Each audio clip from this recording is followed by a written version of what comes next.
you, Anne, and thank you everyone for being here for our next panel. This is a really exciting one on legislative service. And for those of you who I haven't met, my name is Eva Caldera. I'm the Associate Secretary of the Phi Beta Kappa Society. And I also know a little something about public service and even a little something about running for office. I served in the Obama administration as Assistant Chair for Partnerships and Strategic Initiatives at the National Endowment for the Humanities. And then in a prior time in my life, my husband ran for the state legislature in California and served there for 6 years, and then also had a variety of other public service positions. So I feel a little bit, although my knowledge goes back to the 90s of what it was like to walk precincts and kind of think about constituents and various related topics, a little bit connected to the topic today in a personal way. So thank you for Anne and Delaney for having me have the privilege of talking to this wonderful group. So I'm going to move on and introduce our panelists and ask them to talk about a variety of things that we have on the menu. Things like what kinds of experiences and skill sets do you need? And how can you develop them before you graduate? What sorts of things did all of you, our panelists, learn that have helped you along the way? How can you land a position working for a legislator if you don't have connections? What are some of the strategies and ways of thinking about that? Are there pitfalls to look out on the way? And many other kinds of tips and sort of experiences and inspirations that I know our panelists will bring to all of you. So I'll start by introducing you to Maryland State Senator Dr. Clarence Lamb. He represents District 12 in the state of Maryland, which is Baltimore and Howard counties in the Maryland General Assembly. And he's, not surprisingly, as an MD on the Health and Human Services Subcommittee, but also the Joint COVID-19 Legislative Work Group and the Senate Vaccine Oversight Work Group.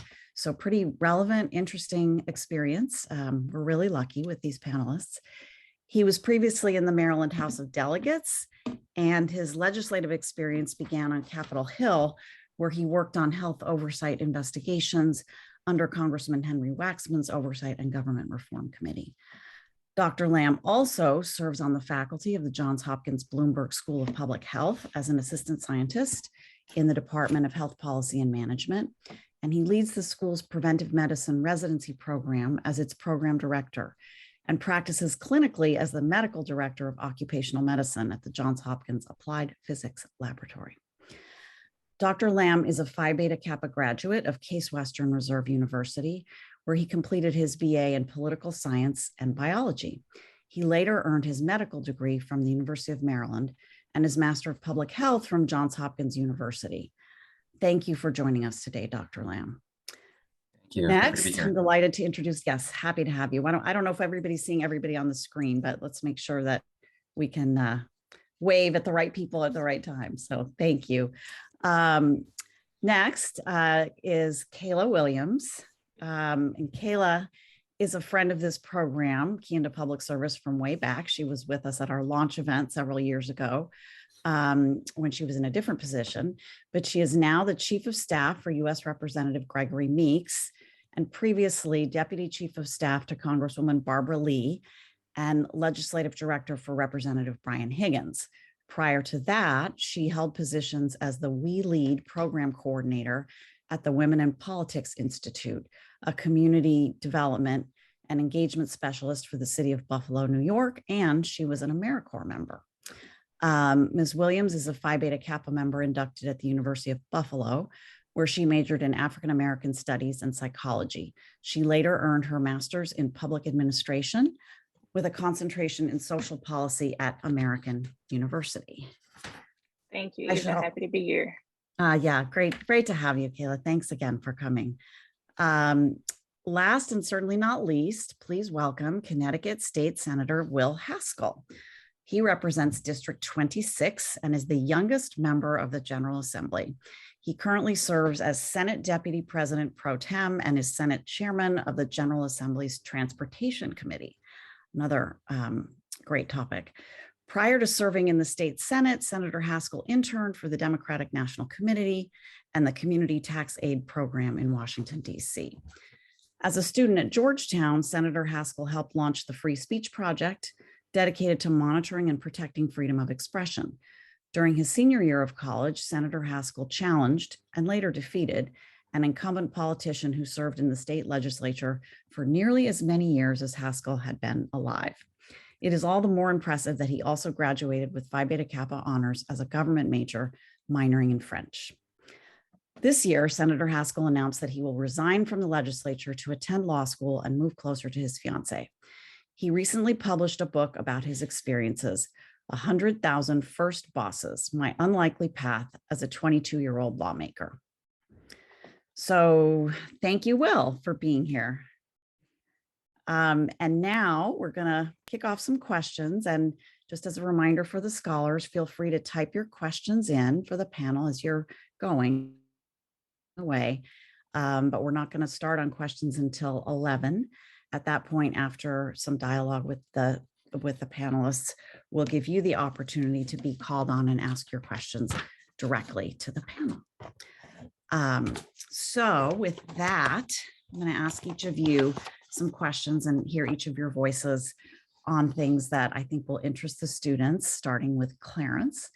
And Clarence, I think the fact that you double majored in public policy and biology in college may speak to some of our students, many of whom who have double and even triple majors across different kinds of disciplines.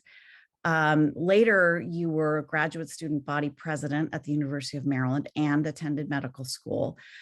Clearly, you've always balanced a lot, a challenging schedule, and a very well-rounded set of activities and studies. Did you always know that you wanted to pursue both a legislative and a medical career? Did you ever think about how to choose between them, or did you feel confident that you'd be able to do both? Tell us a little bit about that. Yeah, it's a great question. Thanks, Eva. So I did not always know. I think, growing up, I was interested in medicine, and that was one of the reasons when I got to college. I was a pre-med student, and pre-med, as most of you know, is not a major, and so you have to choose a major. And the reason I ended up with biology was because I was a recovering chemistry major. So I hit organic chemistry, and if those of you who are pre-meds, organic chemistry can be a little rough. And so biology was just a couple more credits to get, and hence I decided to switch over to biology. Political science was always a bit of my personal interest, so I really enjoyed, I remember really enjoying AP US government in high school.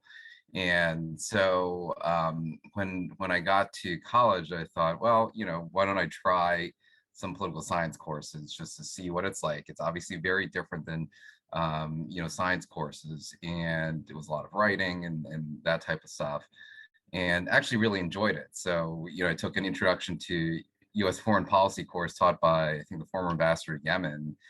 Phenomenal course, and that opened the door to taking these other courses. And so really just having both those majors covers kind of two different bases. Could have gone to law school, could have gone to medical school, still decided to go into medicine. But it's interesting because, and for the students, I think it's key to, kind of take in that you really want to find something you're passionate about. And for me, it was kind of both these areas. And even though deciding to go to med school, it kind of comes full circle where you find your way back to the things that you really care about. And so when you're working and spending a lot of your time on things that you aren't passionate about, I think eventually you'll kind of work your way towards things you do really care about. And so finding what motivates you and what really drives your kind of inner fire is really important. And so I never thought I would be in elected office. I always thought I would be more of a staffer, someone kind of helping folks behind the scenes.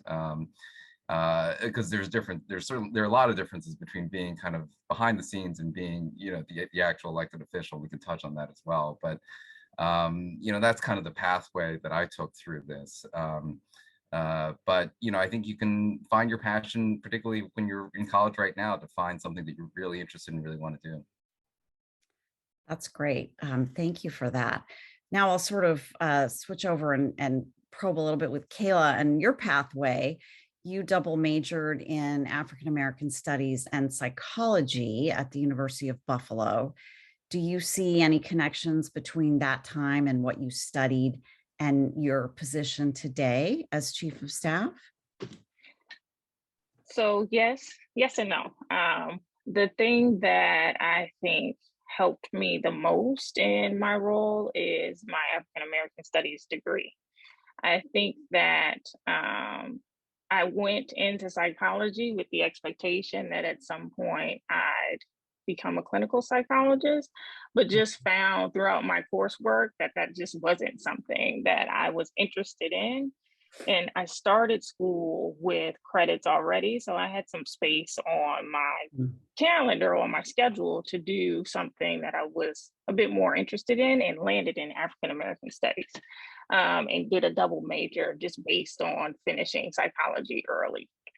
Um, and what I find from the African American Studies degree and discipline was that a lot of the issues that I see now in the policy space, I think, are multidisciplinary, meaning that you can't come at it from one specific academic perspective, right? Like the study of African American people in the United States requires you to think about not only the historical context, but the economic implications of it, right? You're also getting into some of the cultural traditions and linguistics of African American people with Ebonics, right? So you're approaching the study of a people from many different aspects. And in policy on Capitol Hill, that's how you have to think about some of the issues that we face with poverty and housing and educational outcomes. All of that requires not just one way of thinking, but a multitude. So I think African American Studies prepared me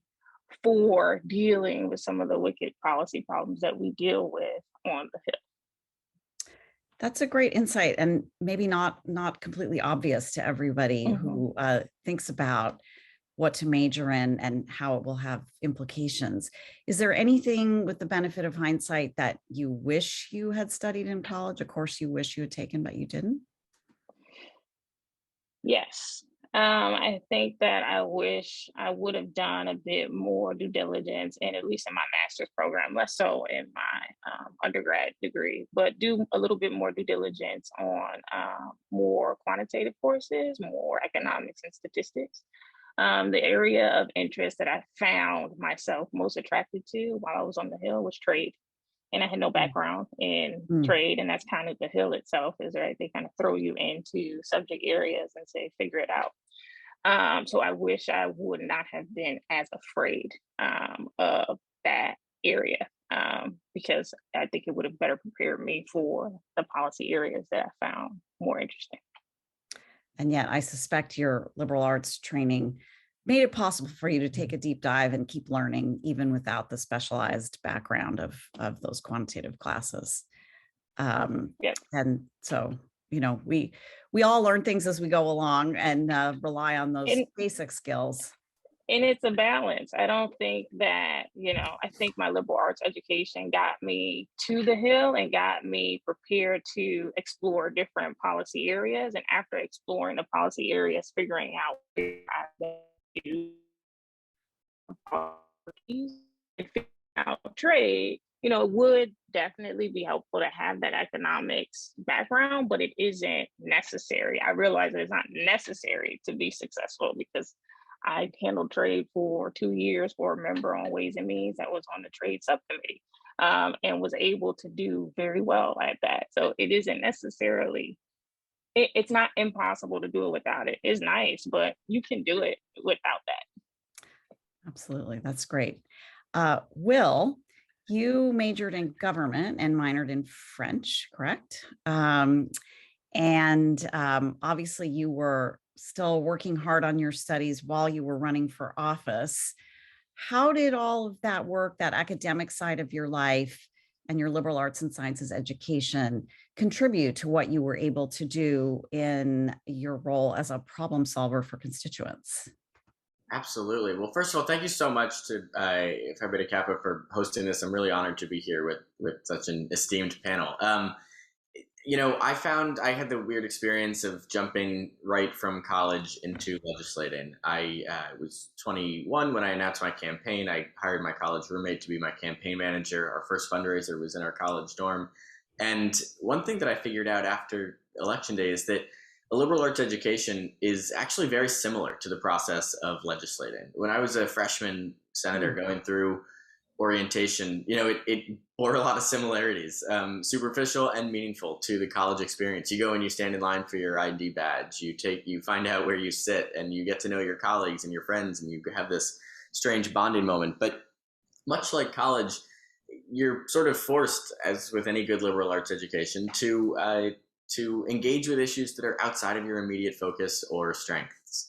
So I actually think that obviously the government major has come in handy in politics, but so too has the French minor, because that's all about kind of trying something that maybe you're not naturally good at outside of your interest area. And when I was sworn in, I was immediately put on 7 different committees, from transportation to higher education to elections to public health. And you're just sort of, it's as if some deranged guidance counselor has scheduled all of those meetings all of your classes at the exact same time. So it felt a lot like college, except I was trying to juggle multiple committee meetings, multiple courses, if you will, at once.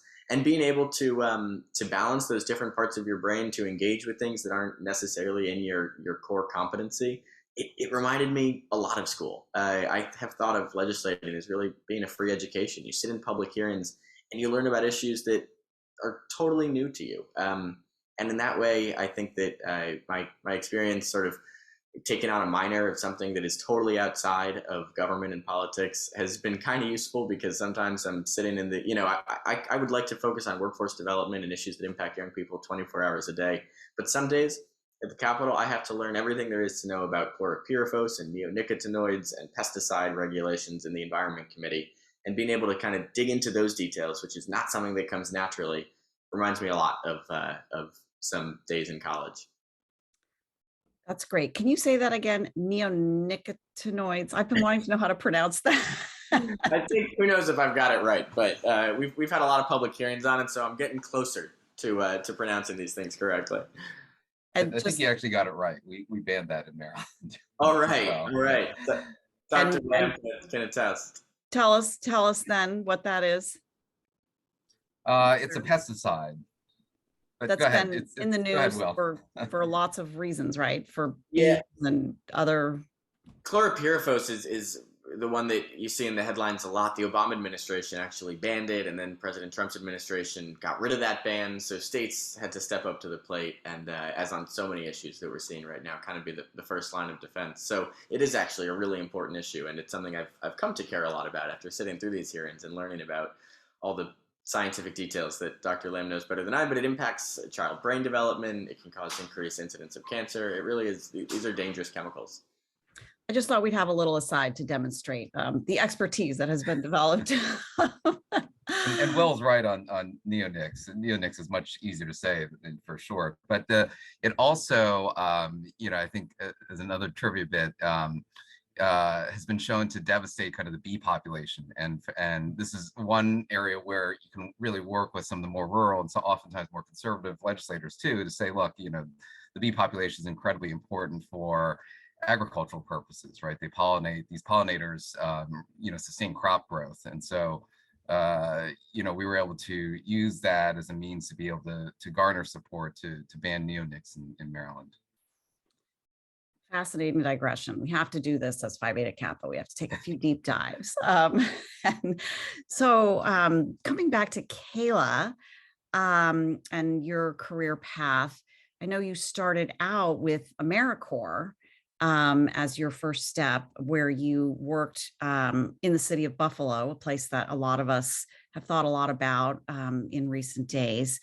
What was your most, sort of memorable and important experience with local community engagement there? And how did that opportunity to be a part of AmeriCorps change you and your outlook, and what happened next for you? So with the city of Buffalo, which is my hometown, with the city of Buffalo under the mayor's office, I worked, like you said, as an AmeriCorps member, doing community engagement initiatives. One of the things that we did a lot of is we were trying to figure out ways to augment the kinds of services that we provide through the city with what they called impact volunteering. It was a recognition that the city budgets could not really cover the amount of services that the community needed.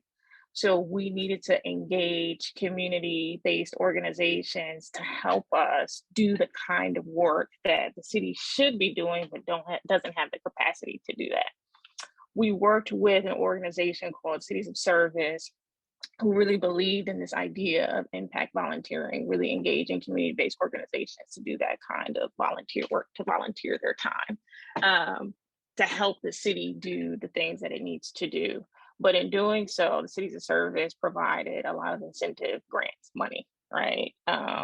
Backing specific programs. One of those programs was Cpr Initiative. So getting into low income and communities of color and teaching them how to do CPR for instances in like emergencies. And the idea is that if someone can do CPR, and Dr. Lamb, you can correct me in any way, and this was a while ago, but if someone can do CPR prior to emergency services arriving, the likelihood that the person who is impacted stays alive increases significantly.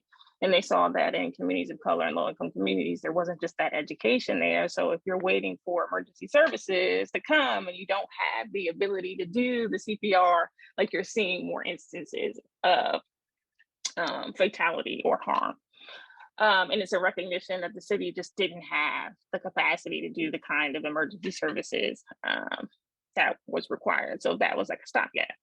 I say all of that to say that I was going from community center to community center, holding trainings, and most times in conjunction with the fire department, and some of these communities with grandmas and uncles and like older folks, and teaching them how to do compressions, and giving them the kit where they can practice and doing that. And just the appreciation of the community that I was there. And mind you, I think I was like 22 at the time. So I have all of my kits and I'm trucking from location to location, but it really, impacted me in a way that I recognize that people just want to see that you are listening and that you care about the needs of the community.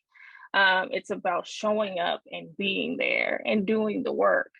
So oftentimes you get a little removed as you're in your office thinking about these policy ideas and what legislation and whatever, and you don't have that direct interaction with the constituents and with the folks that you're helping. So that experience with me was a reminder, and is a reminder for me to this day, that the work that we do, it trickles down. And you need to remember that there are real people that you are helping when you are doing the work that, you know, I do now on the Hill.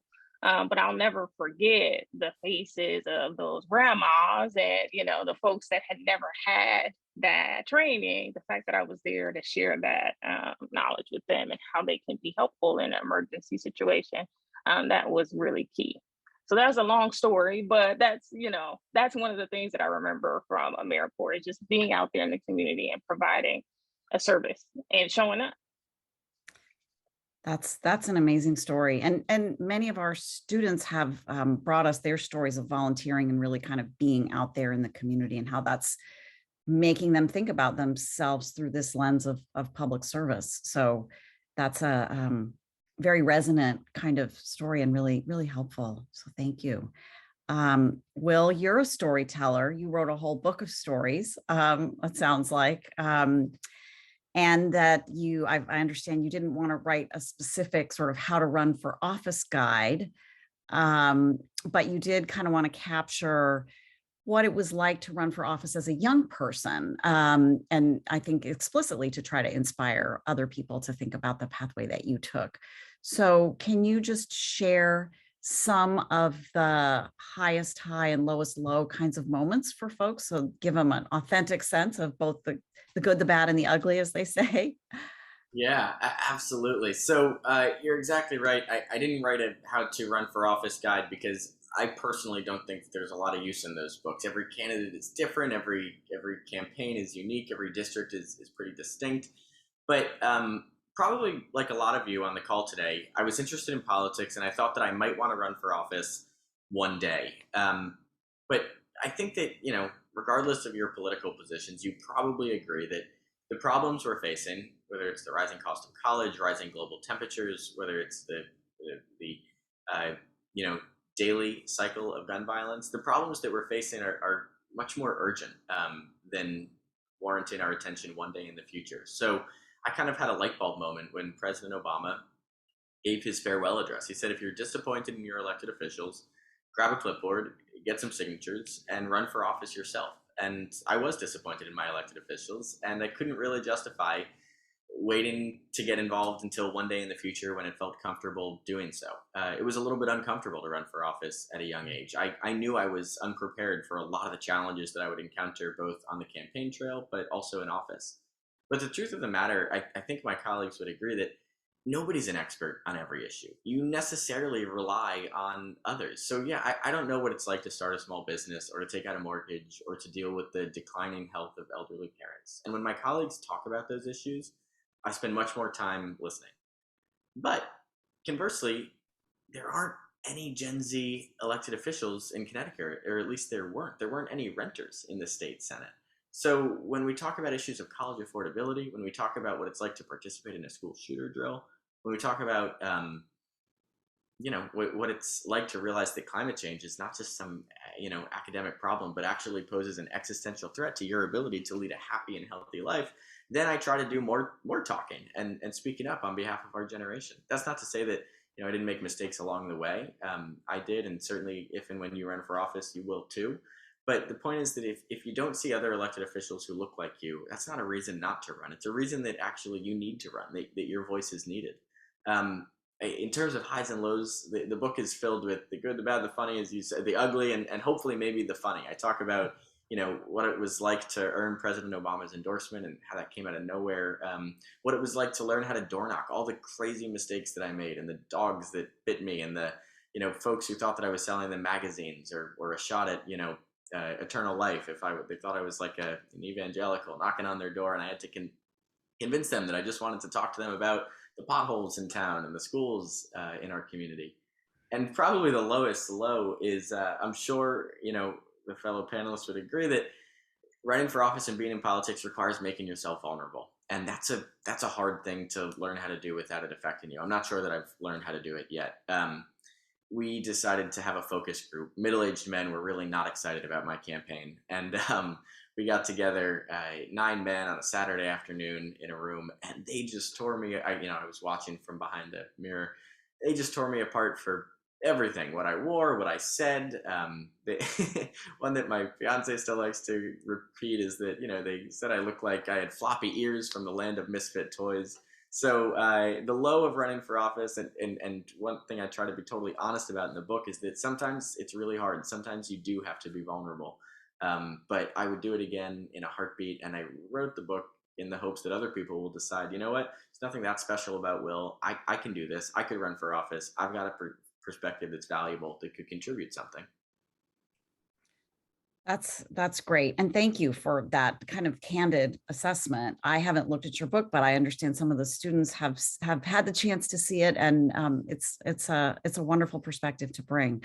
Clearly more young people are beginning to move into a space where they are thinking about becoming active in that particular way, but you have advocated for it really articulately. So Clarence, we're sort of on this theme in different ways of expertise and who brings it and how we develop it.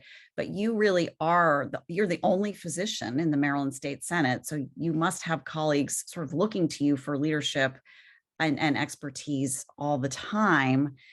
What is it that you wish more people knew about public health? What are you finding yourself constantly educating people about and trying to bring to the table in the conversations that have been happening with such great frequency, obviously, in the last couple of years?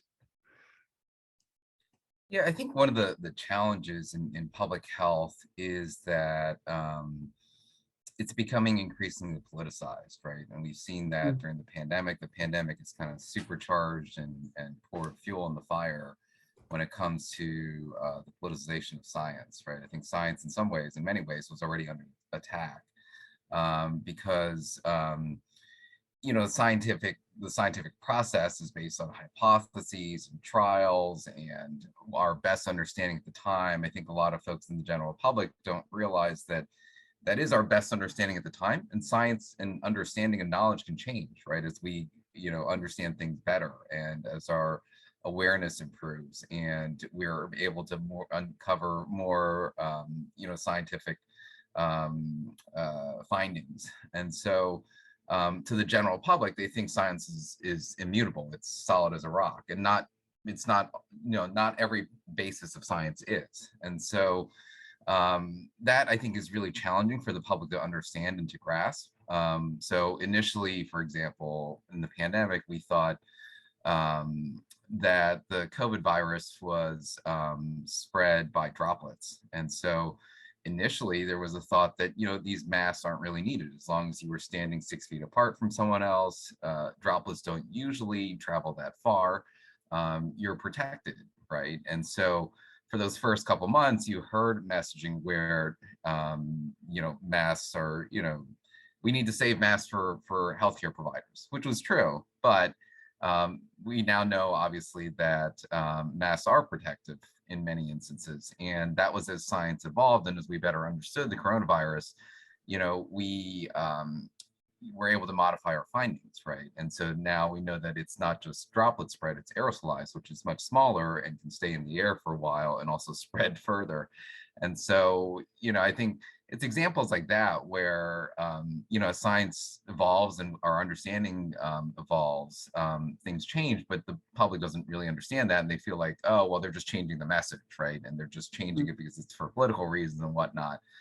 And so you run into the challenge of, you know, some people will just make stuff up, right? And so, you know, when messaging goes out that you can drink bleach or things like that, you know, when you hear messages change, you're like, oh, well, maybe that's true, maybe that's not, right? And there are folks that are less aware of science that will, you know, take those messages in for whatever reason. And so it becomes more challenging when you know, you view it through that lens, and science is distorted through that lens. And a lot of public health is based on messaging and explaining to the public why we're all kind of in this together, right? And that makes sense from a public health and from a science perspective. But to say that we're all in this together, you know, certain, you know, parts of the political spectrum will say, well, that's because you're just trying to make it seem like it's affecting me, when I'm just doing my own thing, and they're more, you know, individual rights kind of minded perspectives. And so, you know, in that way, you know, public health has some core tenets that, you know, I think are running counter sometimes to the individual rights kind of argument. And that is picked up by, you know, oftentimes the more conservative elements. So that's a challenge I think we inherently have in public health. Yeah, interesting.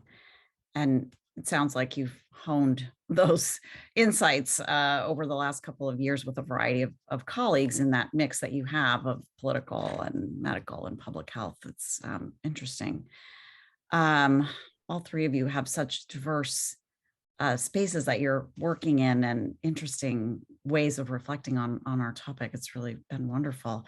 Will, so you talked a little bit about your campaign and some of the insights into yourself and into the process that you had. What happened when you actually sat down and said to yourself, okay, now I'm here, I have to represent, what is it, 100,000 constituents, and kind of synthesize that in a way that was your day-to-day job? What were some of the things that you learned in that part of your journey? Yeah, thank you for that question. So one thing that I learned pretty quickly is that on the campaign trail, I think a lot of candidates speak in, you know, binary terms. We say that things are right and wrong, yin and yang, and that's kind of not true when you actually get to Hartford. You spend most days wading through a gray zone. Things are a lot less black and white than we like to present them on the campaign trail. And one example of that is I used to send out these emails called How I'd Vote, and I was 22 years old. I wanted to give my constituents or my potential voters an insight into what I would be like as a state legislator. So I would pick 2 or 3 issues that my opponent had voted on, and I would explain why I would have voted the opposite way. It was a really effective way of drawing a contrast between myself and my opponent, but it probably failed in looking back to grapple with the nuance of a lot of issues. And I'll try to give you an example. On Memorial Day in 2019, I marched in a local parade in my district with a whole bunch of EMTs, EMS workers, and they told me about the trauma that they encounter on the job. They told me about what it's like to see somebody take their last breaths in the back of the ambulance. Some of them had been among the first people to run into the Sandy Hook classrooms, and they had a huge what they encountered had a huge impact on their personal and professional lives. We talk a lot, I think, in this country about post-traumatic stress as it impacts the men and women who serve our country abroad, but we don't talk nearly enough about post-traumatic stress impacting men and women who wear a uniform in our own community, who run towards the problem when the rest of us run away from it. So they were seeking to have post-traumatic stress coverage included in their health insurance, and that made a lot of sense to me. And when I got back to Hartford, I spoke with my colleagues, worked on a bill, we fought for it. When the bill landed on my desk in the Senate, you often only have a few minutes to read the final version. It covered police officers and firefighters, but it didn't cover EMT workers. And, there's no maybe on your desk in the Senate. There's a red button and a green button. And to vote yes would have been to kick sand into the face of the EMT workers who I'd gotten to know and who had promised I would fight for them. But to vote no also felt wrong, because surely police officers and firefighters also deserve these protections. This is just, I think, one example of all the gut-wrenching moments. Legislating involves a lot fewer sort of glorious pat yourself on the back moments, and instead a lot more soul-searching and trying to find the least bad option. On the campaign trail, I didn't grapple with that complexity. I think a lot of candidates don't. And once you're in office, that was sort of a wake-up call. And I ended up voting yes, but I stepped out into the hallway and I called one of those EMT workers and I sort of apologized for how I was going to vote. And what he said was really insightful. He said, look, your job isn't necessarily to change everything overnight. It's to make progress. And as long as you get back there in the months to come and try to fight to expand this, then we can live with that. And, luckily that's what we did. The next year, the bill was expanded to cover EMS workers. But progress is slow and often painful. And your job on the campaign trail is to be liked. But your job as a state senator, as a state representative, is to get something done. And sometimes that means losing friends or disappointing people. Yeah, complexity of issues and roles is really coming through. Clarence? Yeah, just to chime in on what Will is saying, I think he brings up a really important concept, which is that there is a difference between governing and campaigning. And those of us who serve in office recognize that. Most of us who serve in office recognize that. Some people turn their governance into full-time campaigns, and there are issues with that too. But I think for the audience, it's important to know that we wear 2 different hats in these types of roles. And so there's a different skill set that you use for campaigning than you use for governing. And the choices, while you try to draw a clear distinction in those choices, as Will was saying, during the campaign, the nuances all come out during the governing process, right? And it's a different set of skill set and knowledge that you're using when you're governing. And so it does beg an open question here. And for anyone, it's an interesting thought of, is our way of campaigning the best way to choose the best folks to govern, right? Because just because you can campaign well, it doesn't mean you can govern well. Yeah. And I'd like to jump in on that point too. As a staffer that supports the member, you are also thinking about the implications that this has. Like, you are thinking about what your member has traditionally promised, and then how that impacts, the policy process and what you're actually coming up with. It's your 9 times out of 10, like I am the one making the phone calls to the groups when there is an issue, right? Like we're working with stakeholders, we're going through this difficult, complex process, and things fall out of the compromise, right? So as a staffer, it's your responsibility to know where all of your stakeholders are, who you're going to disappoint, what that means, what the implication of that means for not only your district, but for your member.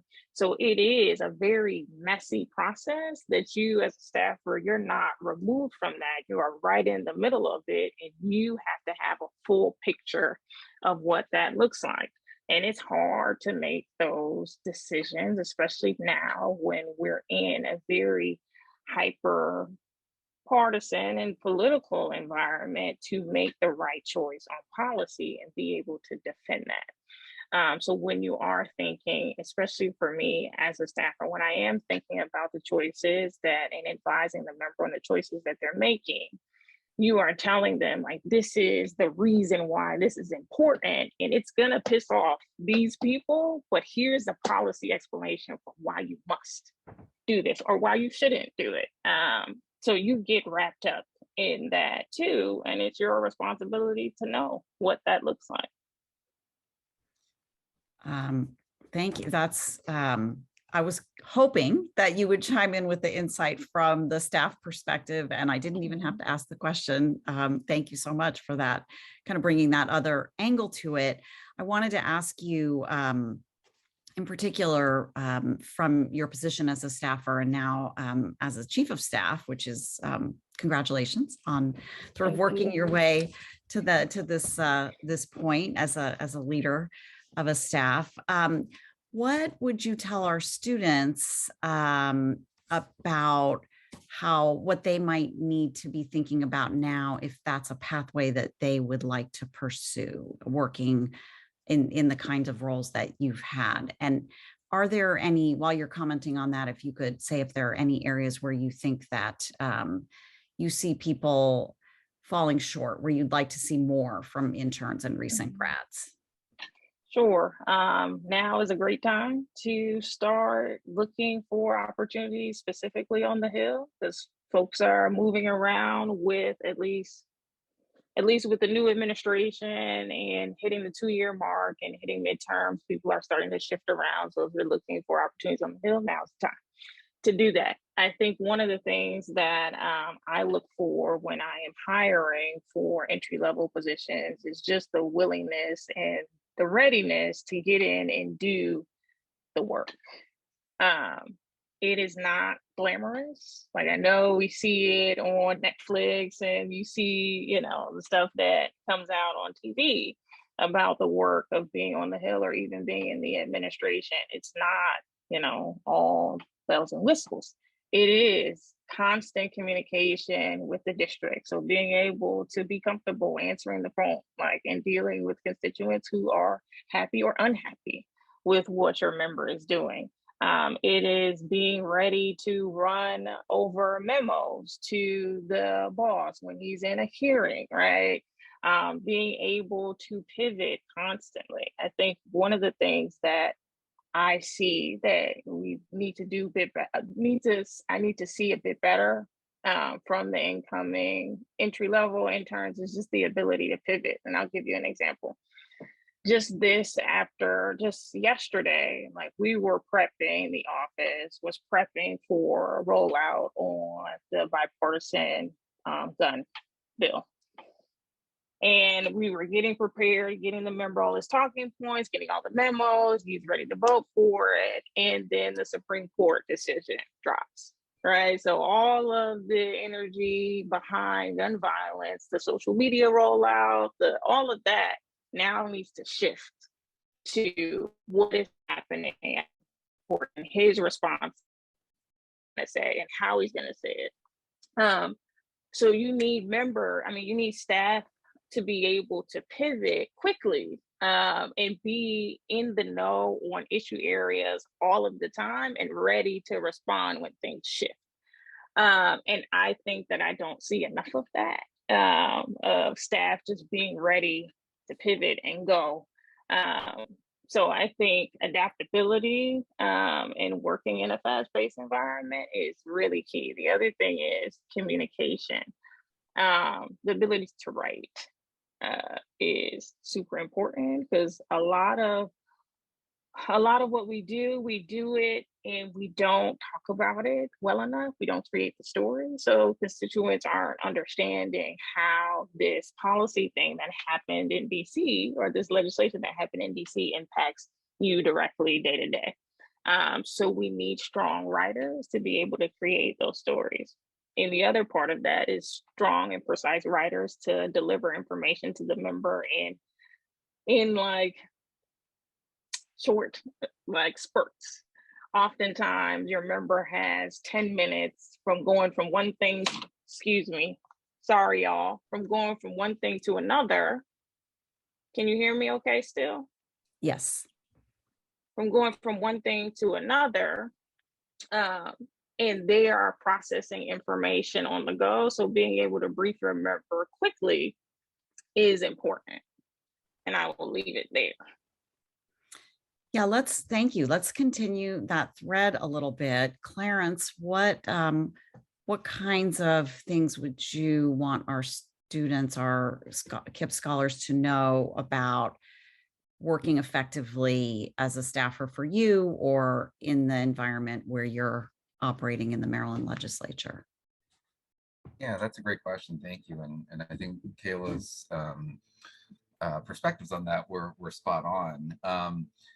And as someone who also worked as a staffer for a member on the Hill and also for another state legislator in the past before my current role, I think it's also important to kind of draw a distinction between, and particularly for the students, where you may be at a point in the future trying to decide, would you prefer to go down the staffer route or would you prefer to serve and run for office and serve in the position yourself, right? And I think that's an important distinction too when you arrive at that juncture in the pathway. That I originally always thought that I would be a staffer because I enjoyed policy, really like to sink my teeth into the details of things, and working with other subject matter experts where you may not know much about, but you're learning, as Will said, very quickly from folks who do know something about that subject area and trying to make some really informed, intelligent decisions.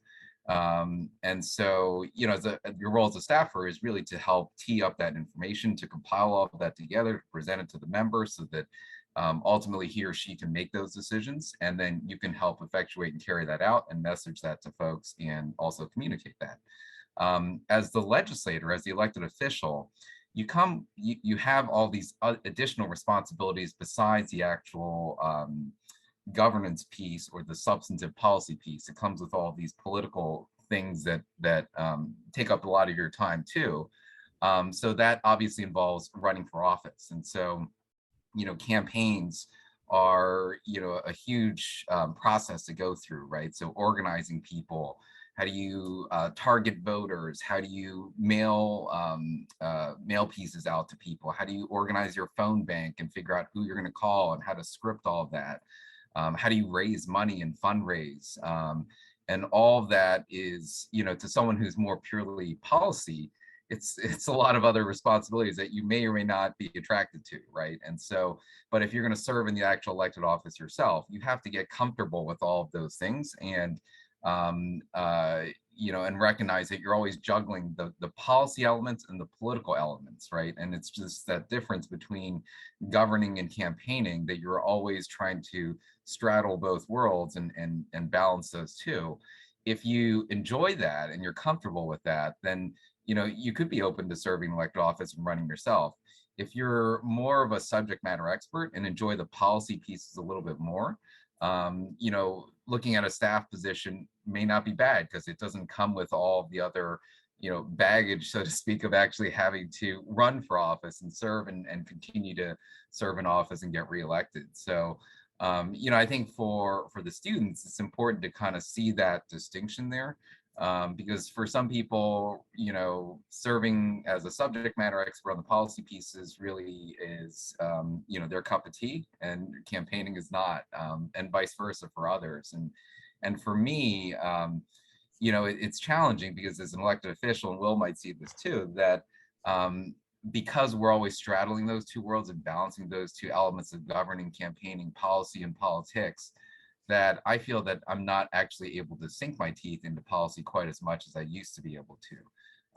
And we do rely on a lot of good staff members like Kayla to understand the elements and distill it down to us in like a 2-minute format or a policy brief, right? And so that we can, in the 2 minutes or 5 minutes that we have, make a decision on a really important issue that they've done a lot of the research on. And the challenge for us as elected officials is we just don't have the time to go to that degree of depth, to meet with all the stakeholders anymore, to understand the different sides. And we really are relying on our staff to do all of that. And so it's kind of ironic in some ways that what drove me into this role was really understanding and enjoying policy. But as the actual elected official, I feel like I have less ability and time and means to be able to do that than I used to. So Will, I'm going to pull you into this and kind of ask you to respond to what you've heard and add to it, but also maybe with the perspective of telling us about your decision to go to law school and how that maybe factors into the way you think about knowing about policy, developing expertise, and kind of shaping a career in the way that you've been thinking about it. Absolutely. I agree so much with what Clarence just said. It drives me insane that, I mean, maybe I don't have a lot of experience in state capitals outside of Connecticut, but in Hartford, literally you will be chairing a committee on really important transportation issues, trying to speed up our rails, commuter rails. The busiest commuter rail system in the entire country runs through my district, and it's slower than it was 50 years ago. And that's a top priority for me. But at the very same time, there's a critical vote happening 2 doors down in the Judiciary Committee where I serve on gun violence prevention. And at the exact same time, we're having a super important hearing on vaccines in the Public Health Committee. And while I'm sitting while I'm chairing the Transportation Committee, in my ear, I'm listening to my phone about what's happening in public health. And in the other ear, I'm listening to my computer about what's happening in the judiciary. And it's insane to me that this is how public policy is created. So while there are a million things I love about this job, and I spend most days just begging other people to run for office because it's there's a lot of great things happening at the state level. And I think that, while Washington is talking about certain problems, state governments actually get to solve them. I am also endlessly frustrated by the sort of way in which we are pulled in a million different directions. And we don't necessarily, at least in Connecticut, have the robust staffing that Kayla and her team clearly provide to the congressman. We operate on a shoestring budget with a tiny staff. And we try to get done in 12 weeks, what other states get done in 12 months with a very short legislative session. Mm-hmm. So the policymaking process is far more chaotic than I envisioned. When I ran for office, I thought that, sophisticated PhDs sat in rooms and thought about issues long and hard before casting their vote. And that couldn't be further from the truth. And it's a part of, I'm going to law school because I've always wanted to go to law school because my fiance wants to be in a place other than Connecticut for a while, and it just makes sense in my personal life. But it also professionally, I think, is going to be really exciting to be a student again and dig into the details and not just read the top line, but to actually, move beyond talking points. I'm really looking forward to that. I also just want to respond to one other thing that Kayla said, which I think is so spot on, and it's the fact that Connecticut state legislature pays very little. You can look it up, so I'll be upfront. We make $29,000 a year, which means we all have to seek other jobs. And because I am not a doctor, I had to go out looking for sort of a job that would be okay with a state senator being absent for about 6 months of the year. One of the only jobs I could find was that was flexible and understanding of my political hat was in my local congressman's office. So I actually wear both hats. 6 months of the year, I'm a state senator. 6 months of the year, I'm a district office staffer for a congressman here in Connecticut. And one thing that I've noticed kind of in both roles is that politicians have this instinct to preach to the choir or to put out a press release that maybe a few very political people will listen to or read about. They'll tweet out into the sphere of people who are already paying attention to politics. But what we don't do a good job of, I think, is what Kayla said so well, which is creating stories and telling people how public policy actually impacts their lives. So you asked a little while ago sort of what we look for when we're building a team. Mm-hmm. On the campaign trail and in office and in my other job in the congressman's office. we're constantly looking to bring people on board who are able to translate kind of like lofty or obscure policy details into the nuts and bolts of actually helping people. We want to host press conferences not to pat ourselves on the back and take credit for a bill, but to provide actually useful information about how to apply for a child tax credit that's going to help get your family out of poverty, or how a business can actually forgive the student loan debt of their employees and see a reduction in their taxes. That's a really great bill that we passed in Hartford this year, but unless we actually tell people about it, unless we let people know about these opportunities, it doesn't really matter what we write on a piece of paper in the state Senate. So that's something that I try to do a better job of as a staffer, taking the congressman's work in DC, making it comprehensible and useful to people in our district. And it's something I really hope to do as a state senator, because let's be honest, most people don't have time to pay attention to politics. And if they do spend 5 or 10 minutes of their day thinking about the public sector, they're probably going to watch the White House press conference. They're not going to watch the midnight filibuster in the Connecticut State Senate. So I think it's really the burden is on us to try to get that information to the people that we represent. We're almost at 11 when we're going to start taking questions from the students. So I'm going to just ask you all to comment on one thing. We'll hear from each of you sort of, relatively briefly, although take your time. It's sort of in a way, a big question, which is just what gives you hope and optimism in our democracy today, given your perspective, your experience, and the fact that we have an audience of young people who are looking ahead at shaping their careers and commitments. So I'll start with Kayla. Ooh, that's a tough one. And just because yesterday was a tough day for me, particularly. But what I think is super engaging is I was just talking to a young person. When I say young person, I mean 6 years old, and she admonished me for not putting something in the recycling bin. And she told me that I need to do my part to keep this world together because the climate is changing. And I said, how do you know that? She was like, I learned it in school. And we know that we are supposed to do these things to save the world. So the fact that one, she was courageous enough to tell me, an adult, that I am doing a wrong thing, I think is incredible. But two, also, it's an acknowledgement that young people as young as 5 or 6 understand complex policy ideas that some people don't quite get.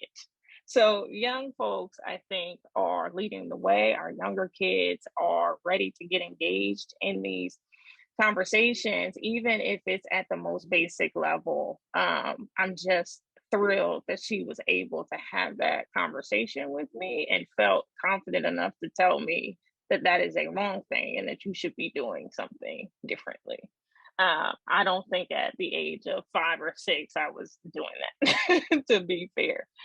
So that kind of gives me hope. The other thing is that we are having these conversations more often. At least I'm seeing that more often in spaces that we weren't before. My family has been generally politically engaged, but not all of them, right? So the ones that have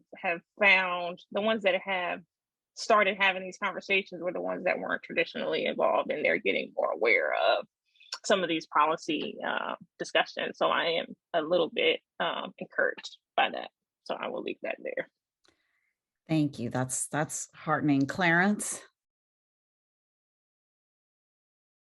Yeah, I think what has really kind of inspired me, in spite of all of the really challenging political news we've heard over the last few days, weeks, years, is that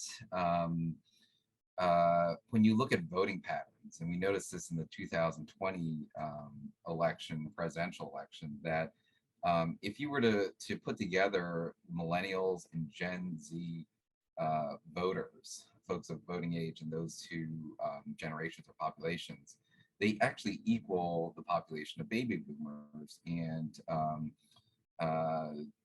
all those who are older than that who vote. And so, I think for our students, for our younger generations who are really going to be the ones that are going to be impacted by climate change, as Kayla mentioned, who are going to be impacted by,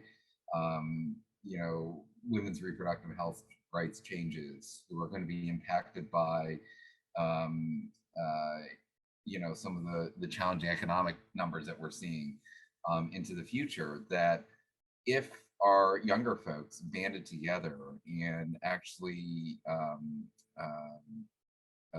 voiced their concerns through the ballot box, they can really make a tremendous impact on our elections.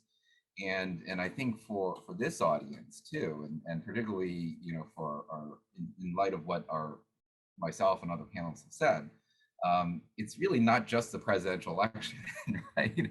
Everyone thinks of the presidential election, and if anything, the last week has shown us why even presidential elections are so incredibly important. But there are a lot of important decisions being made at the state and local levels, where particularly younger voters, and I'm sure Will has seen this too, and he's probably tried to reach out to younger voters in his district, aren't the ones turning out to vote. It's oftentimes the ones that are older that are, that vote more frequently. And they're the ones that get all the attention from the candidates, because we know how often and who votes. We don't know who you voted for, but we know whether you voted or not. And so it's really important for the younger folks and generations that are coming up to really voice and cast their ballots at the ballot box on issues that are really incredibly important to them, that they will have to live with for generations to come, and to think about how it will affect their children, their families in the future as well. And so, I think by 2028, my understanding is that millennials and Gen Z populations of voters will actually outnumber, baby boomers and older voters. And so if they were to, really cast their votes in directions that can impact the future, it can make a huge difference later on. So encourage people to really get involved and to learn about their state local elections. There are a lot of things that are dealt with at the state and local policy levels that fly under the radar because there's not enough coverage, press coverage of what happens at the state and local level. There's not much awareness, but it has tremendous impact. If anything, what we saw with the overturning of Roe the other day, all these decisions are now going to be thrown back to the states, right? And so that's just one example of where states now are going to be making really important decisions with, elected officials, as Will mentioned, that are incredibly, pulled in so many different directions while we're trying to make these decisions with very little staff. As someone who's worked on the Hill where, someone's personal staff is 15, 20 people in their own personal office, and there's committee staff that help. And then now working as a state legislator where we have paid staff of 2, right? And the House, you may have paid staff of 1, and they may not even be full-time. It's really important for folks to think about the state and local levels, to vote in those elections, to, recognize who their candidates are, recognize what their positions are, and vote accordingly, and to get involved. Like, we just need younger folks, and we're seeing that more and more. And I'm sure today, you're seeing rallies and other, events that are taking place throughout the country where younger folks are getting involved, and we need to continue to inspire and advocate for that. I'm muted. Will, your take on hope and optimism for our democracy? Sure. I'm going to go to young people as well. I want to build on what Clarence said a moment ago, which I think is so true. Elected candidates pay so much more attention on the campaign trail to senior centers, retiree groups, even PTAs, as compared to high school organizations. And it's because of both parties. I think most politicians are pretty smart and they know who's going to show up to vote. But it doesn't just impact who they pay attention to on the campaign trail. It also impacts who they pay attention to after they're elected. So if you want to know why policymakers continue to focus on, retirement issues as opposed to college affordability, look no further than the fact that young people historically have a record of staying home. I think that that's finally changing, though. And if there's something that makes me optimistic, it's the fact that both the 2018 and the 2020 elections really prove that young people are a force to be reckoned with in American politics. In 2018, 36% of 18 to 29-year-olds show up. That's That was astounding for a group that, often opts to stay home during non-presidential elections. It was a 16-point increase from the previous midterm. And by the way, when they reached the polls, this is a nonpartisan event, but if you're a member of my party or the party of my co-panelists, they overwhelmingly supported one party over the other. And then in 2020, they showed up again, 52 to 55% of eligible voters in the 18 to 29 group showed up. That amounted to a 10% increase since the last presidential election, and it delivered a victory for Joe Biden in Michigan and Georgia and Arizona and in Pennsylvania. So I really think that 2018 it wasn't an anomaly in terms of young people showing up, but it really started the new normal. And to dig in a little bit more to who these young voters are, I see in magazines and on TV a lot of pundits talking about young voters, but I think some of them get it wrong when they group us all together. Because the fact of the matter is there's a real difference between millennials and Gen Z. And it's the Gen Z group that makes me the most optimistic about our future. Millennials are kind of famously cynical. We could talk about why that is. They are deeply in debt. They grew up during 2 decades of unnecessary war. And one Brookings Institute study found that they're the least trusting of any generation. Only 19% of millennials, less than 1 in 5 millennials, thinks that generally speaking, people can be trusted. That's kind of, an amazing level of cynicism. And it stands in stark contrast to the youngest voters who are entering the fold right now. 81% of Gen Z voters believe that they personally and that their generation can change their world for the better. There's an astounding level of optimism and urgency among the youngest member of the electorate. And I don't know exactly how to explain that, right? Somehow the first 2 years of Trump's, or the 4 years of Trump's presidency made us more hopeful. And while Washington, D.C. was paralyzed by partisanship, young people walked out of school in my district to demand stronger gun laws. They went on strike for climate justice. While the president of the United States mocked a teenager named Greta Thunberg, the rest of her generation rolled up their sleeves and followed her example. So that makes me really optimistic. Not just the optimism and the passion of young people, but also the urgency with which they approach public service. I won my elections because young people decided to get involved and filled our campaign office with beanbags and made phone calls every day and made politics their extracurricular. And they keep me honest. They hold my feet to the fire even after I'm elected. We're seeing a lot of young people really frustrated that, major Democrats are reading poems or singing songs when they should be doing anything to protect a woman's right to choose. I think young people want to see fire in the belly of their elected officials, and that's needed, right? Young women today are going to be the first generation of American women with fewer rights than their mothers or grandmothers. So I guess what makes me optimistic is not just that they're showing up to vote, not just that they believe they can have an impact on public policy and that they're optimistic about the potential of public service, but also that they approach every issue from climate change to gun violence to college tuition. They approach every one of those issues with an urgency that we really need right now. And I think that's pretty cool. If I can just put an exclamation point on Will, he's a living example of someone who's as a young person can really make an impact, right? And as was mentioned, because of the paralysis that we see in DC and as Will referenced, a lot of these really important decisions are now being thrown back to the states, right? States are now at the forefront of pushing for gun safety laws, or at the forefront of protecting women's rights, are at the forefront of tackling these really important issues, because we see paralysis in DC. And so states are really those experimental grounds where we're able to push forward with policies that are incredibly important.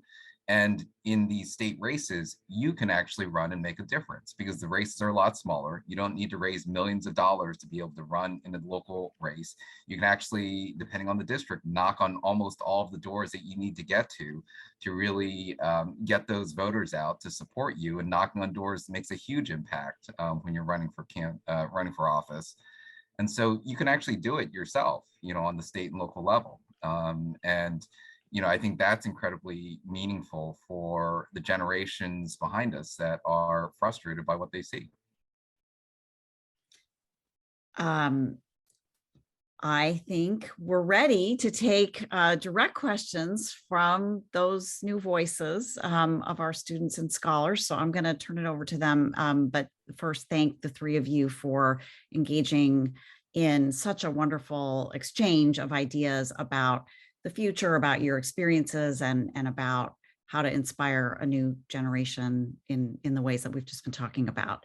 So I think at this point, I turn it over to my colleague, Mackenzie, and she's going to call on students to ask questions to the three of you.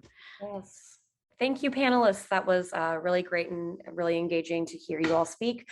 Students, if you have questions, continue to put them into the chat, and I will call on you one by one to be able to unmute yourself and use your voice to ask these questions that you have. Our first question, Alar, if you want to turn your camera on and go right ahead. Sure. Thank you so much for talking to us. It was very much appreciated. And my question is, what is one thing that you wish you knew before you got your positions that you think would have prepared you for the job much better? And if it's something that you didn't even anticipate of, using in your current positions.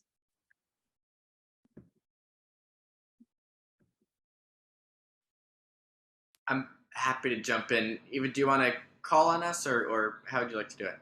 Sure. Why don't you each answer, and we'll go ahead and start with you, Will, and then we'll take Kayla and then Clarence. Oh, Eller, thanks for that question.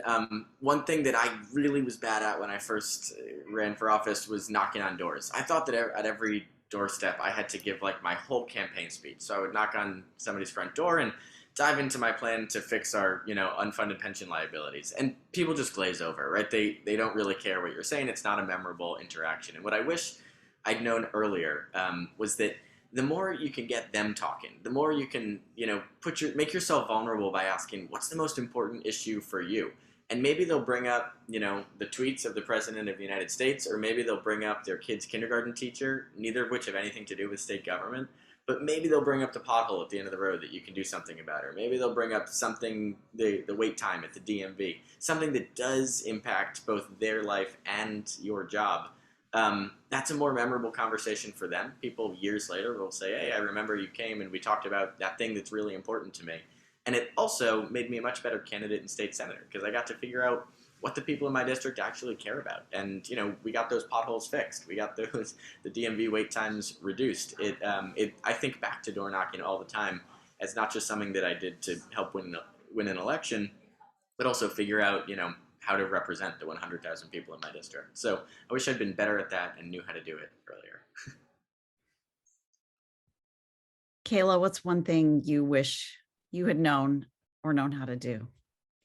I think one of the things that I wish I would have known, and it would have saved me a lot of stress in the beginning of my career as a policy staffer, was that I didn't need to know everything about every policy issue. I felt this overwhelming need to be in the details on each policy area that I cover. And it's less so about being an expert in all. And let me back up, because in the House, when you have a ledge team, you usually have a ledge team of 3, and each person handles at least 8 policy areas that you are supposed to be aware of and advise the member on. So getting my first policy portfolio, I thought I needed to know everything about each of those policy areas. That is not the case. It's more about creating the relationships, and both of the panelists touched on this. It's more about creating the relationships with the experts. You don't need to know it, but you need to know who knows it. So in that sense, and that's been kind of helpful in carrying over to being a chief, because I'm less involved in the policy aspects, but I still have the policy network. So if there is something that comes across my desk where I'm like, I don't understand this, but I have like 5 minutes to get it together, I know who to call, who can help walk me through some of the policy complexity. So that's one thing that I wish I would have known early on. Matches well with the whole liberal arts foundation that we have, learning how to ask the right questions and who to ask them from and test that information out and then quickly deploy it. So it's great. Clarence, what about you? Something that you wish you had known or known how to do before you moved into this phase of being a elected official, policy person? Yeah, it's a great question. I'll try to hit on three real quick. So right after I was elected to the House back in 2014, the Maryland House of Delegates back in 2014, we were at a town hall in one of the retirement homes. And in Maryland, there's 3 House members that serve with 1 senator representing the same district. And so we were all 4 of us were there. The question was, what do you wish you would have known, now that you are elected that you wish you would have known before? And the 3 of us that were just elected to the House were like, well, we just got elected, 3 weeks ago. So we look at the senator, and the senator pauses and says, since we're a part-time legislature, as Will mentioned, his guidance was, if you have a job, it's really difficult to keep it. And if you don't have a job, it's really hard to find one. And the 3 of us are like, well, we just got elected 3 weeks ago. We wish we would have known that before, right? And we'll reference that too, and that it is really difficult, since most states, except for some larger ones like California, New York, Illinois, and others, that I think there are like 5 or 6 of them, they're not full-time, we're not full-time legislatures. And so we're not full-time legislators. And so we most often have other jobs that we do, but it's hard to find a job here in Maryland where they allow you to step away from that job for 90 days out of the year, right? And so as you're thinking about running for office, you have all of these considerations to balance, whether it's professional, personal, family obligations, and all of this stuff to kind of weigh to run. That certainly is one of them too, since we are part-time legislatures. 2, to what Will was saying with knocking on doors. I think if you want to run for office, it's a great opportunity and process to go through. Even being a political science major in college, it never taught me much of the mechanics of how to actually run for office. How do you organize people? How do you message things properly? How do you target mail to people? I would encourage you to and most campaigns are looking for folks to help, to get involved in a campaign, because you get to see the process up close, personal, and upfront, to understand the mechanics of how to actually run for office. And that's how I actually picked up a lot of the kind of knowledge and skill set to be able to run myself as well. And so, encourage you to kind of think of those things as you, look to run, and to kind of pick up the skills and knowledge that you might need to be able to figure out how to go through that entire process. Because it's not one where, it's easy to kind of pick it up from a text or from a book or from, other, kind of written sources. You kind of have to kind of live and eat and breathe this stuff, and no better way to do that than through a campaign.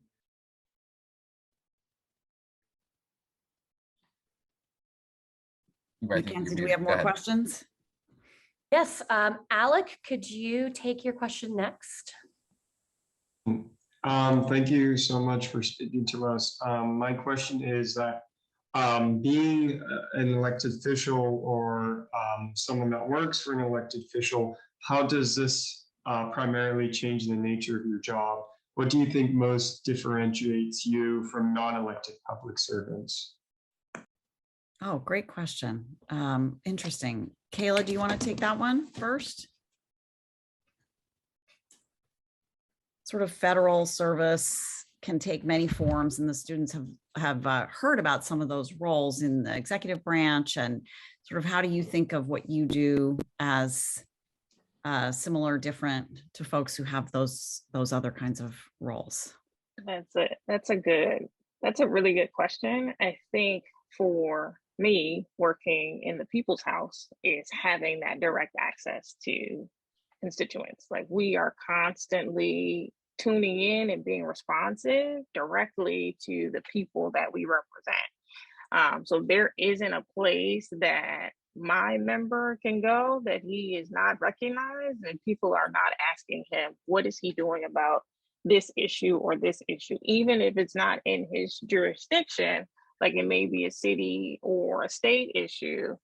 We are just very visible and very connected to the district that we represent. And I think it's in a way that federal officials don't have that connection. And that's not to say that as president of the United States, people aren't going to stop you and tell you about all the things that they don't want you to do. And that's an elected role. But as someone who works for a member of Congress and just being out there with him, I think that we are more subject to that direct interaction than federal officials that work for, the DOJ or HHS and some other aspect. I think we are much more visible. Thanks. I'm going to have us just move to another question. Not everybody needs to answer all the questions. We'll take them one at a time. Mackenzie, do we have another? Yeah, we do. Noelle, would you like to take your question next? Hello, thank you for speaking with us.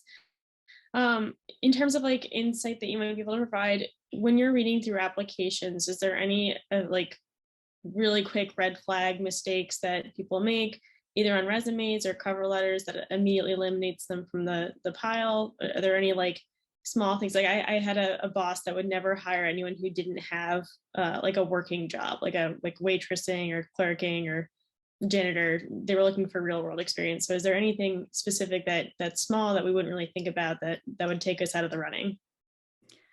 I'm going to have everybody give a quick answer to that one, starting with Clarence. Sure, it's a good question. So, and I assume this is beyond the more obvious things like, typos and having it properly proofread and whatnot.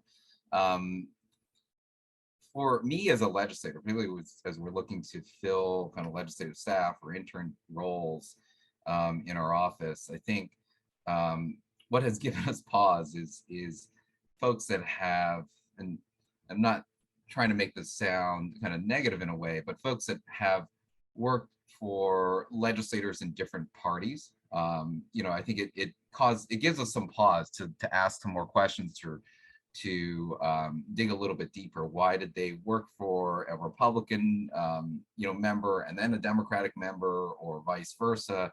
I think for folks, if you don't want to cause your resume to kind of trigger that pause, you may want to be a little bit more focused in members that you select to work or intern with or have experiences with. I think particularly in this day and age, I'm not, kind of promoting the hyper partisanship that we're seeing, but I think we as elected officials are a little more careful and have to be. And so, I think that kind of when we see those on resumes and CVs, it gives us a little bit of pause to at least ask some more questions of what's going on here. Will? Well, I'll say something sort of deeply hypocritical, which is because I graduated from college and ran for office, and politics has been sort of everything that I've done so far with my life. In building a team, love to find people who have done something else, right? I think that building a successful team is filling the gaps in your own skills and abilities, and I don't have much experience outside of politics. So what gives me pause sometimes is if somebody has only worked in politics, because that's something that I think I sort of bring to the table, and instead I want somebody who knows how to do something else. I think that sometimes those people are better storytellers, maybe as Kayla was talking about, how it's important to sort of translate these things into apolitical terms for folks. And I also think that sometimes they're ready and willing to shake up the way things have always been done in necessary ways. My college roommate who managed my campaign, for example, he'd never worked in politics before, but therefore when everybody came to him and said, no, this is the way that you do this is the way you run for office in this district, he kind of rolled his eyes and said, well, nobody ever wins doing it that way. We're going to do something different. We're going to try and maybe fail a new pathway. So I look for experience maybe that's out of left field. I love when somebody's done something totally different with their life and can bring that to the table, because that's an experience that I don't have. That's a great perspective. Kayla, any red flags that you look for, that you notice when you're doing applicants? For me, huge red flags is when I'm reading a cover letter, just understanding and recognizing that the person doesn't really know the district or the boss, right? Like you are writing either a generic one most times it's a generic letter. Like I'm looking for, if I ask for a cover letter, I'm looking for how your values align with the member. And the only way that I can see that is that you recognize that you've done your research. So that's a flag for me. The other thing, to Will's point, is I don't think people understand that, you know, being the president of your Democratic Party club at your school doesn't go as far, or Republican Party club doesn't go as far as you think it does. I like to look for students who are active and organizing, but it doesn't have to be a political group. It could be any group.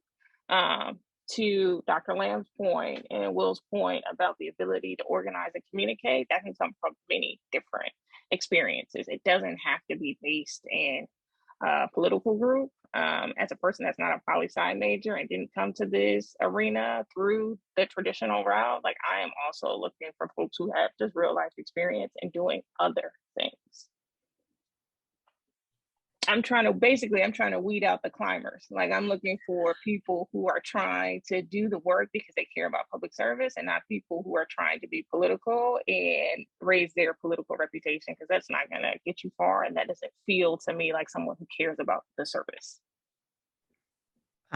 That's great. I see heads nodding, and I know that that's something that can be applied in really any job, any cover letter, or any way that you're thinking about trying to make the case for yourself in a role. If you don't know anything about the role and the people, you're not going to have success.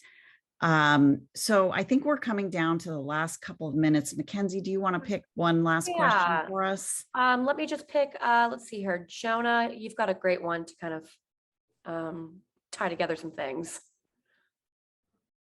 My question is like specifically for Kayla, that I think a lot of the speakers over the past couple of days have been talking about how some more focus is turning to state and local government. And while I tend to agree, I was hoping you could talk a little bit about some of the power that some of the power that you see in the roles that you hold, and some of the maybe places that message is missing in shifting focus to state and local government only.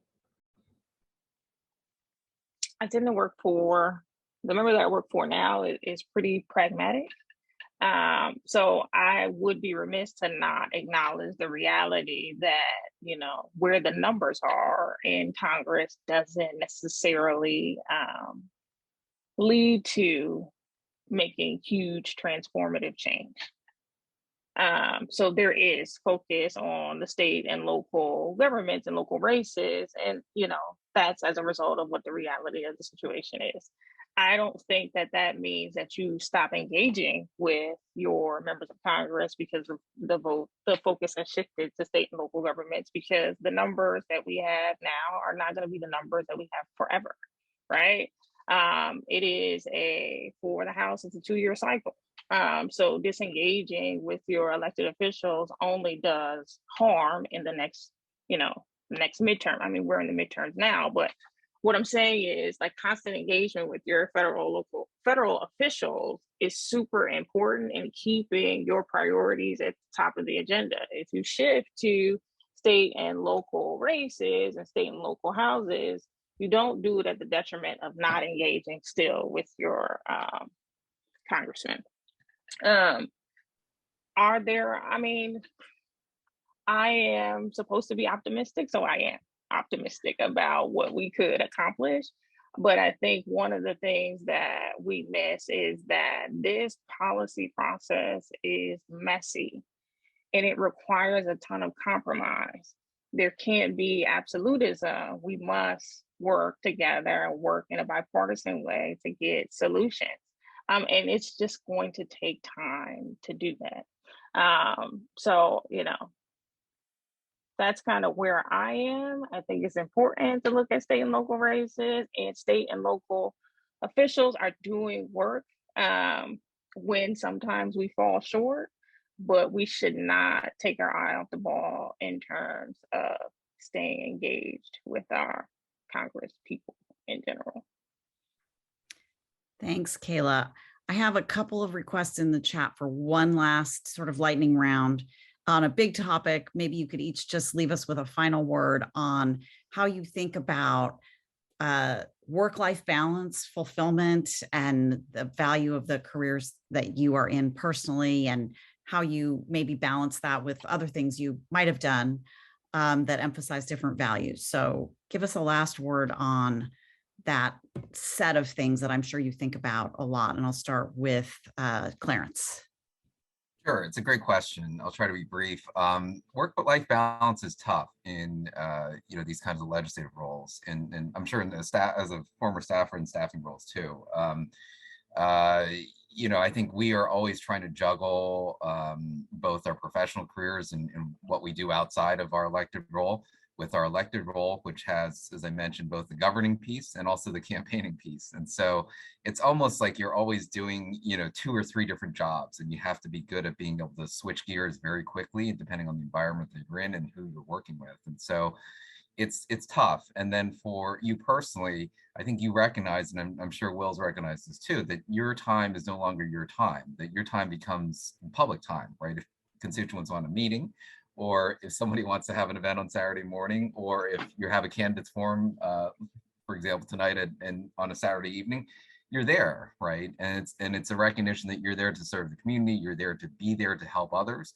And that's public service. And so oftentimes your personal time gets reduced because you're really there to help serve the public good. And so when the need is there, you kind of sacrifice your own time for that. But it's for the greater good, but that's also a challenge too, because it deeply affects all of your personal relationships, your family, others that you know, your ability to do other things, professional careers, etc. So it's tough. Kayla? I haven't figured it out yet. I'm still I still feel very early in my career, and I am trying to understand what the balance looks like. And just starting as chief a month or so ago, my hands are not only in the policy but in the political side. So I am just going all of the time. I just, I had a couple people calling me, so if I wasn't looking into the camera, it's because I am texting and handling things today. But what keeps me going is the fact that it is service based. Like, I am doing this to serve the public, and keeping that at the forefront of my mind helps me to continue to work as hard as I do. And luckily, I'm with a family that understands that commitment. So they give me space to do the things that I want to do, but I do save time for myself and for the things that I care about, albeit a shorter time window than before, but I do try to carve out time just for me. Will? I echo what Kayla said. I haven't figured it out yet. And it's a part of why I'm deciding to not run for a third term, although I've loved serving in the Senate. It's an all-consuming job, as Clarence said. It eats up every moment of your day. And I think that one key thing is to find fulfillment in that work. So yeah, it's a bummer not to go to a, boozy brunch with your friends, but staying up all night for a filibuster to pass free community college in the state of Connecticut, which has already helped thousands of people earn a degree that they otherwise wouldn't have been able to afford to do, that's actually more fulfilling, than whatever else I would be doing. So figuring out sort of how to find that fulfillment in the work that you're doing, building relationships, really unconventional friendships with your coworkers, right? There's no other young person in the state Senate, but I still count some of my very best friends as among my colleagues. So, we come from totally different walks of life. They're usually retired from careers. Maybe they're in their 60s or their 70s, but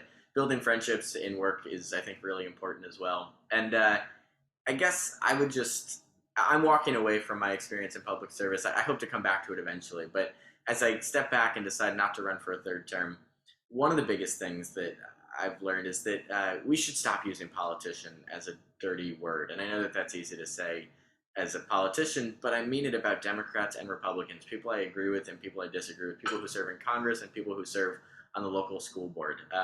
These jobs involve very little thanks. They involve very little pay. And by and large, the folks that, with very few exceptions, the folks I've interacted with are just regular people who are trying to make their community just a little bit better for the next generation. And I find that really inspiring. So even when I go back to just being a voter and maybe a volunteer, I'm going to continue to hold politicians in a much higher regard, and I'm going to push back when people use that word in a pejorative sense, because I think that there's actually a lot of sacrifice involved in this work. Thank you so much. We're gonna leave it there. Really appreciate your time. The society is incredibly grateful to the three of you for spending this time with our scholars. I know they're very grateful, and we all can be inspired and hopeful by the examples that the three of you set around your commitment to public service. Thank you so much. Thank you. Thank you. It's been an honor. So happy to be here.